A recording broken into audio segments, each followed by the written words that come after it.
Before we get to the heart of this video, I just want to share with you that we did the video as a challenge from a fellow YouTube creator.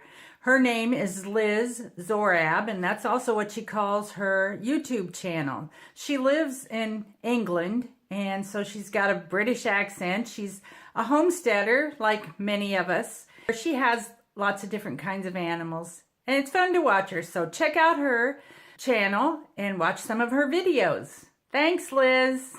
Well,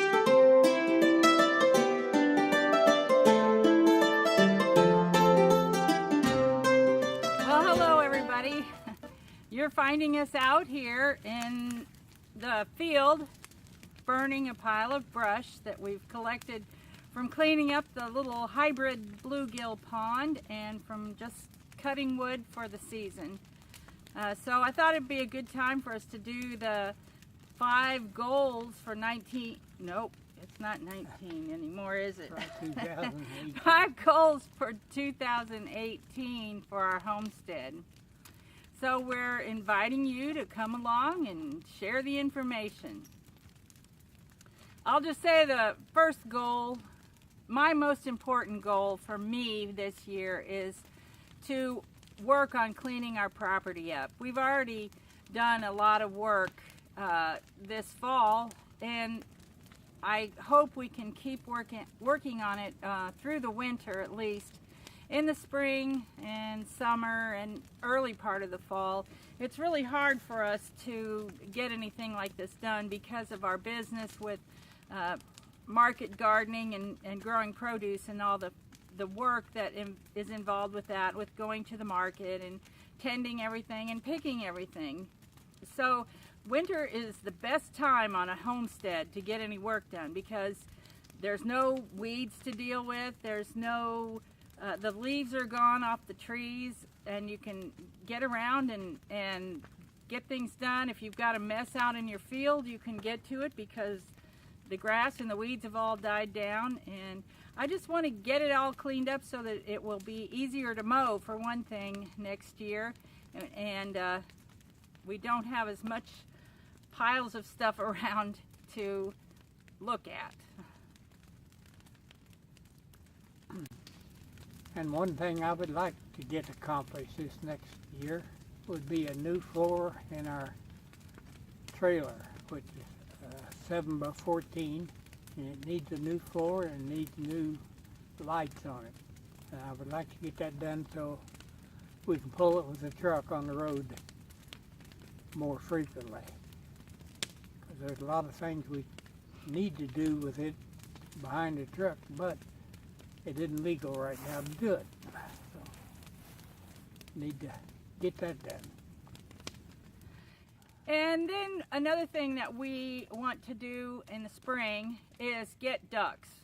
We're hoping to get about 50 khaki Campbell ducklings, but this winter we have to build the environment, any kind of structure we're going to use, the yard that we're going to keep the ducks, and figure out all the system as far as any kind of watering holes or swimming pools that we're going to have to let them get in water, because you know that water is something that ducks need, but they can be so messy. So whatever it is that we figure out to do, I hope that it will be low maintenance and we can clean the water up easily without making a big mess and just have good clean water for the ducks all the time.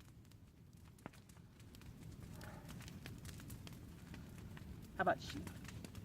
Yeah, if we can get some fencing built, we would like to have maybe 20 hair sheep to keep the grounds around our lake and then on the back side of the dam, and just hard to get to places. Let the sheep be our lawnmower because we have so much timber that it's hard to get around with a mower.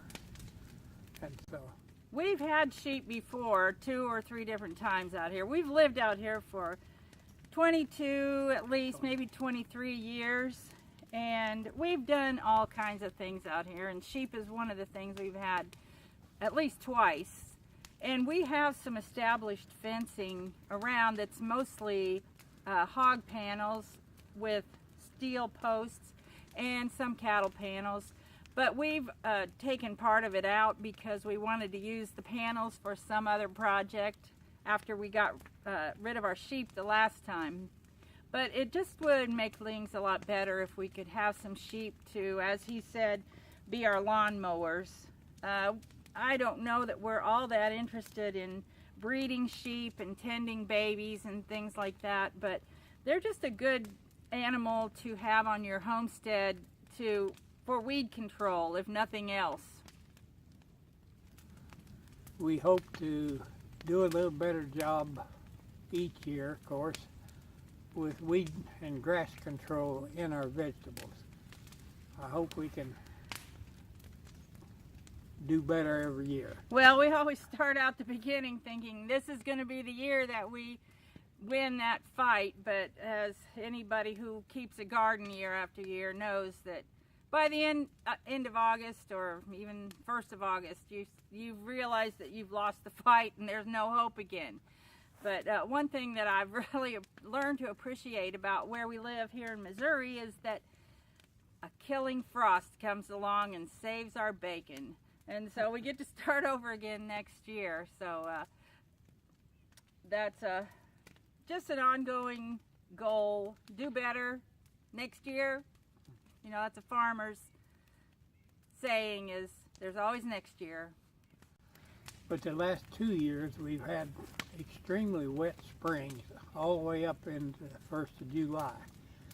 And last year I bought a new tiller, hand tiller, and was doing great, but then here came the rain just week after week after week, and of course you can't till when it's muddy, and so we got behind again. So I guess I hope the Lord just provides the right amount of rain at the right time, and so we can, if we had that, we can control it pretty good shape, because we use black plastic mulch under our rows of crops, and if we can till out the centers and keep it that way, why, it'll be pretty good shape. But if you get rain and rain and rain and more rain, why, you get behind real fast. But we got to go with what happens. You know, we don't have any control over any of that stuff. We just have to do the best we can with whatever comes our way. Well, thanks for joining us on our little sharing of our goals for the next year. And we appreciate you watching. We appreciate you subscribing to our channel. And we really like to see your comments. So leave us a comment. Hopefully it's a good comment, but even if it's bad, I'll take that too. So see you later.